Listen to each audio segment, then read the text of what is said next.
Je suis Caroline Tabot et j'ai rejoint les équipes de The Editorialist en tant que directrice éditoriale en 2019. Moi, j'ai commencé ma vie professionnelle en tant que journaliste, au Parisien notamment. Et puis ensuite, j'ai été journaliste institutionnelle au sein de la ville de Paris.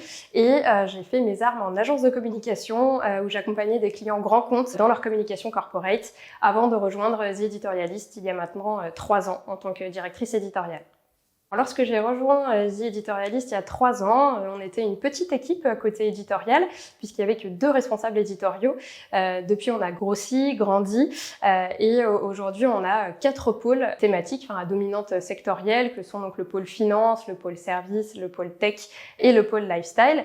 Et donc, mon rôle aujourd'hui, c'est d'accompagner ces managers de pôle, à la fois dans la production éditoriale, mais aussi dans le reporting chiffré que je fais à Agathe, notre CEO. Et puis, il y a également tous ces enjeux de formation interne, pour bien sécuriser notre expertise.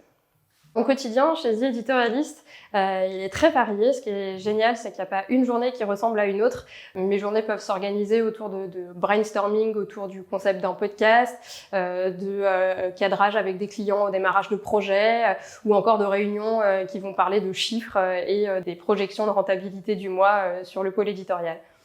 Les missions quotidiennes des équipes au niveau éditorial, elles sont doubles, puisqu'on a donc cette double expertise qui est à la fois de conseiller et d'accompagner nos clients sur la mise en musique, si j'ose dire, des messages clés qu'ils souhaitent faire passer. Donc ça, c'est jouer avec les mots et c'est écrire les bons messages et les diffuser sur le bon canal de communication. Mais on a aussi une expertise sectorielle. C'est aussi notre rôle que de conseiller nos clients en fonction du secteur qui est le leur, en fonction de ce qu'ils ont à dire. Je dirais l'amour des mots, l'amour de l'éditorial évidemment. On cherche des gens qui savent maîtriser la boîte à outils journalistique et puis qui sont aussi curieux de nature parce que tous les jours on accompagne des clients qui évoluent dans des secteurs d'activité très différents, qui ont des tailles d'entreprise très différentes aussi. Donc il faut avoir envie de découvrir tout ça. Et puis enfin je dirais qu'on recherche aussi des personnalités assez autonomes parce qu'on fonctionne beaucoup à la confiance. Et donc évidemment on attend d'eux que dès qu'ils aient un problème ou quel souci qu'il soit, ils puissent faire appel à nous parce que notre philosophie chez The Editorialist, c'est qu'on n'a pas de management top-down, on travaille vraiment tous les jours, tous ensemble. Dès qu'il y a besoin d'un coup de main ou d'un renforcement, d'un accompagnement sur un sujet, on répond présent. Nous, notre culture d'entreprise, elle tourne beaucoup autour de l'humain parce que, en fait, notre matière première chaque jour, c'est les relations humaines. Les relations humaines d'abord entre nous, en interne.